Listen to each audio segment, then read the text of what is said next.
all the way from Mozambique. Varore maoko. Kwakadi ku Mozambique. Kuri nani? Kuri nani? Amen. Vanhu veku Mozambique vari pane mbosimuka ende kuonai. Ngosimuka Mozambique. Muri kuona here Mozambique iri pano. Simudzai maoko tikuonei. Wonderful. Varore maoko. Garai henyu pasi. Makambonzwa munhu anonzi Esther. Esita ndini? Esita ndiwe. Amen. Now Esita, ndiri kunzi naJehovha ndikubatsire. Amen. Nyaya ndoda kukubatsirira imwe chete. Amen. Ndaoneswa ini. Uyu murume uyu wakatobva kwa. Une murume? Ndinaye. Haana kubva here? Wakafa. Atione mumwe wakugara uku. Amen. Zvino iwe shungu dzako ndedzekuti dai murume wadzoka. Moyo wangu uri kutohwaza prophet. Ukuhwadza. Uri kuhwaza. Kuti dai murume adzoka. Amen. Saka ndanzi naJehovha unobika sadza nerake nokuti ndatenderwa kunzi adzoke.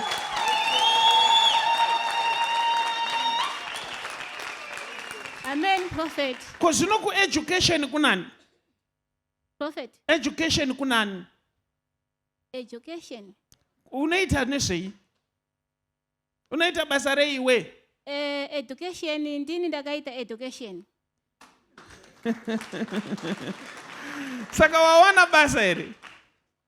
Ndakaisa madokumenti. Ndiri kunzi naJehovha ndikuvhurire basa kueducation madokumento. Amen prophet. Amen. Adairwe. Gara pasi zvaita. Gara ako pasi. Kune nzvimbo inonzi Mpengo here kuMozambique? Panabva kuMpengo? Ngauye? Mpengo?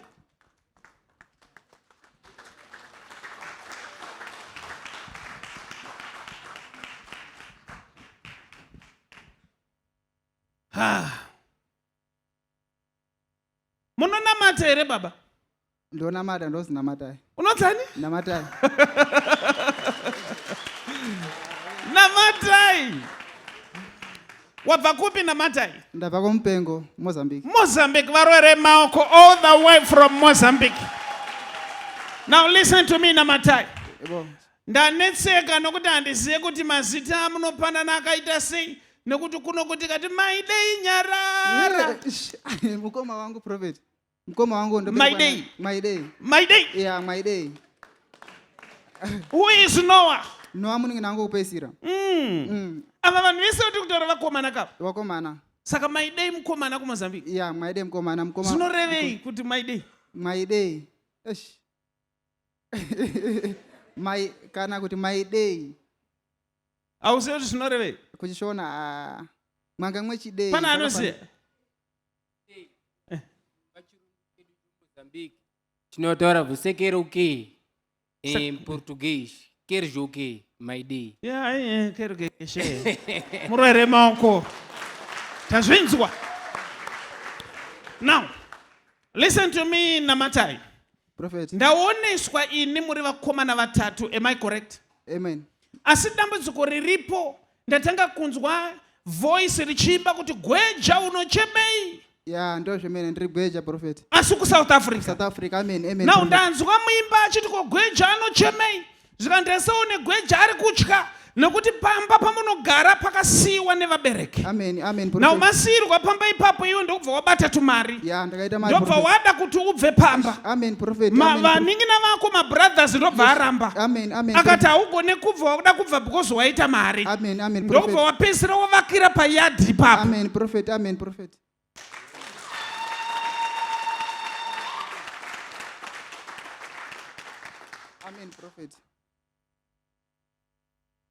Akutonesa Kwewe sei uri kuvatya kudaro wakomako? Mukomana wacho anoshandisa mushonga. Bozi uri kuvatya zveshu? Ndiri kuvatya. Asi vakatokuudza? Kundiudza chaiko haana kundibudira pachena. Asi akaita kundiekitira zvakanga andiekitira.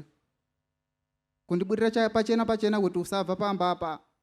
So ndakauza muromo kuti ndakuda kubva ngenyaya dzekuti dako akaimba.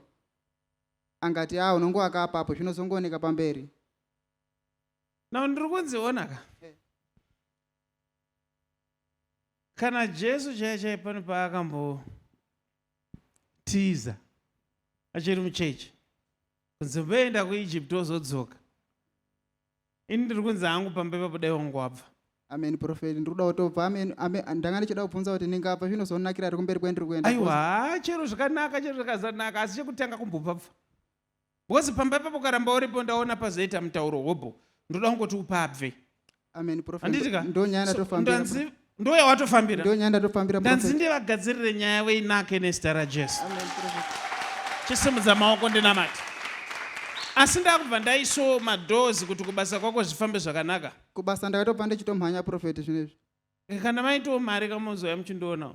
Amen prophet. Ndodzoka prophet. Unodzoka nematestimony. Ivo vanhu vepanapa hobo vasingadodzoka nematestimony. Hamusati pambozvinzwa kuti munotoshedzera kuti naye vematestimony akagara ake munhu. Ndinodzoka prophet. Ndoda kuti Mwari akuitirei zvakanaka. Amen prophet. Amen prophet. Amen. Simudza maoko. Be released right now in the name of Jesus. Amen.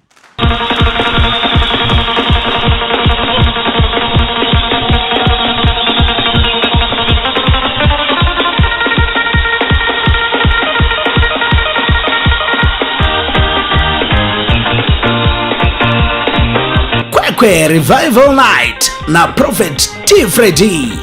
Kwekwe Revival Night musi weFriday 29 May 2026 kubva na 9 p.m. kusvika kwaedza. Ibhungwe Friday 29 May 2026 Kwekwe Sports Arena 445 off stand number 13119 Faraday Newton Kwekwe opposite Salmona Gardens ndo patinenge tiri. Kune vanoda kuona munhu waMwari one on one, mukana unenge uripo. Tibatei nhasi pa 0778 059 270 0778 059 270 WhatsApp number 0786 318 886 0786 318 886. Goodness and Mercy Ministries, the home of prophecy, deliverance, word and prayer.